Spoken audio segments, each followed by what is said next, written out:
चलिए आइए हम लोग क्लास 11th में एक्सरसाइज 6.4 का हम लोग देखते हैं। नेक्स्ट ये क्वेश्चन लगा दिया है।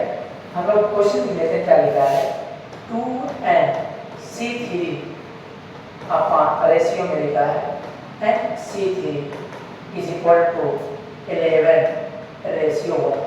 ये कौन सा चैप्टर है? कुछ किताबों में 7.4 लिखा है, कुछ किताबों पर 6.4 लिखा है। आप इसे एनसीईआरटी का ही सवाल है, ये एनसीईआरटी किस क्लास का है? 11th क्लास का है। किस क्लास का? 11th क्लास का मैथ है। ठीक है, ये आपको इस चैप्टर में सॉल्व कराया जाएगा। चलिए नोट कर देते हैं, हम लोग इसे सॉल्व करते हैं। मैं लिख दे रहा है यहाँ पर 2। देखिए ध्यान से क्वेश्चन नंबर 2। देखिए अच्छे सीखना, ये आपका क्लास 11 का मैथ है। इसको मैं लिख देता हूँ ताकि बच्चे जानते रहे कौन सा क्लास 11 मैथ। चैप्टर नंबर कौन है? 6.4 या 7.4। पुराने में 7.4 है, नए में 6.4 है। ठीक, चलिए सॉल्व करें। तो देखो ध्यान से देखना, 2 पार्ट में सवाल को लगाना है। क्या लिख लेते हैं? इसे अपान में कर देखो, ध्यान से देखना।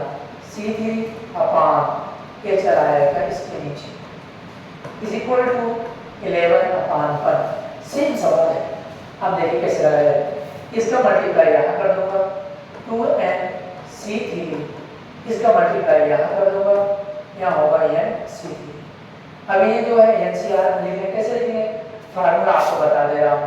एनसीआर का फर्क जो फार्मूला होता है बच्चों, n factorial upon small r factorial n minus r factorial. यही फार्मूला यहाँ लगाएंगे। देखो कैसे लिख रहा हूँ, 2n factorial upon 3 factorial 2n minus 3। r की जगह पर 3 था, मैंने माइनस कर दिया, इक्वल 11 मल्टीप्लाई में n फैक्टोरियल अपॉन क्या बनेगा? यहाँ पर 3 है, यहाँ पर कौन है? 3 फैक्टोरियल और n माइनस 3 फैक्टोरियल। बच्चों मैं आपको बताया था इसका लगाने का तरीका था, मैंने आपको समझाया था कि देखो 2n माइनस 3, तो ऊपर वाले को 2n माइनस 3 तक तोड़ना है।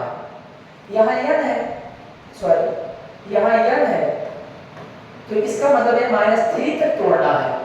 देखते हैं कैसे हम लोग तोड़ते हैं। यहाँ देखिए ध्यान से, यहाँ देखो, क्या चला गया? ओह माय गॉड, डिलीट हो गया। ओह डिलीट हो गया भाई। ऐसा करते हैं, दोबारा आपको जल्दी बता देते हैं। सवाल को लिख लेते हैं। क्या लिखा गया है?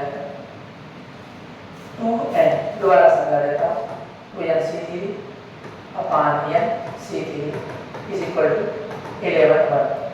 मतलब कि इसे रेशियो में अगर लिखेंगे वो ध्यान नहीं दे पाएगा। चलो अब लोग इसको 11/1 करते हैं। क्रॉस मल्टीप्लाई करेंगे, C3 आ जाएगा, इसका मल्टीप्लाई यहाँ कर देंगे, n 11 nc3।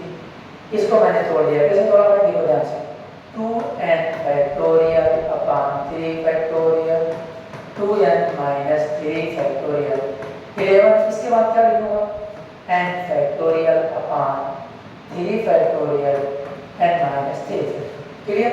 चल यहाँ तक हुआ, तो पता नहीं कैसे हो, कैंसिल हो गया, कोई बात, सॉरी इसके लिए। अब देखो मैंने बताया कि तोड़ देते हैं। देखो पहले 2n तो बाहर आएगा, किधर चलना है?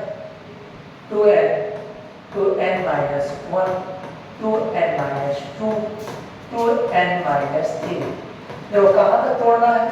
जब 2n माइनस 3 दिख जाएगा। और यहाँ पर क्या है? नीचे 3 फैक्टर 3 कैंसिल हो जाएगा, फालतू ब्रेक चलेंगे। यहाँ आया 2n माइनस 3 फैक्टोरियल इक्वल क्या होगा? यहाँ 11। अब देखो मैं थोड़ा छोटा लिखूंगा, जूम करके देख लेना। यहाँ क्या काम करूँगा? देखिए चल रहा है, नहीं बंद हो गया, चल रहा है। ठीक, अब हम लोग क्या करेंगे? इनको भी तोड़ना है, इनको तोड़ना है, माइनस 3 तक तोड़ना है। क्या करेंगे? n minus 1 n minus 2 n minus 3 तक तोड़ेंगे। अपान में क्या लिखेंगे? n माइनस धीरे लिखेंगे, यहाँ से एक कैंसिल हो जाएगा और यहाँ से एक कैंसिल आउट हो जाएगा। ठीक है, अब देखो तुम्हें एक बहुत आइडिया बताएंगे, बहुत आसान तरीका। यहाँ देखो 2n है, नो डाउट, यहाँ लिखा है 2n माइनस 1, यहाँ जो लिखा गया है ना 2 और यहाँ 2 कॉमन ले लो। देखो कॉमन लेने से क्या फायदा होगा, आप तुरंत पकड़ लेंगे सर कॉमन कहाँ लिए। यहाँ हमारे पास कितना था, सॉरी यहाँ फैक्टोरियल लगा दिया है इसके लिए सॉरी, 11 इंटू n, यहाँ आएगा n माइनस 1, यहाँ n माइनस 2। अब देखो n से n कैंसिल आउट और n माइनस 1 से n माइनस 1 कैंसिल आउट। अब देखो 2 2 जा 4 और 4 का मल्टीप्लाई 4 2 जा 8n और 2 2 जा 4 करेंगे 4 1 जा 4 माइनस 4, यहाँ क्या बचा है n माइनस 2 है, यहाँ 11n होगा, यहाँ 11 2 जा 22, बस सॉल्व हो गया। इसी ट्रांसफर कर दो 8n माइनस 11n, यहाँ माइनस 22, ये माइनस है उधर जाएगा प्लस 4 हो जाएगा, यहाँ माइनस करो कितना आएगा माइनस 3n आएगा, यहाँ पर कितना आएगा, अगर आप यहाँ से माइनस कर देंगे कितना आएगा यहाँ पर 18। ठीक, और 3 माइनस 7 कैंसिल हो जाएगा, 6 आएगा, यानी जो n की वैल्यू है 6 कंप्लीट हो जाती है। ठीक, आप इसे चुप करके देख लेंगे। किस चैप्टर का है लिख लेता हूँ 6.4 NCERT का प्रश्न है, इसे आप नोट कर लेंगे। ठीक, सिर्फ एक्सरसाइज 6.4।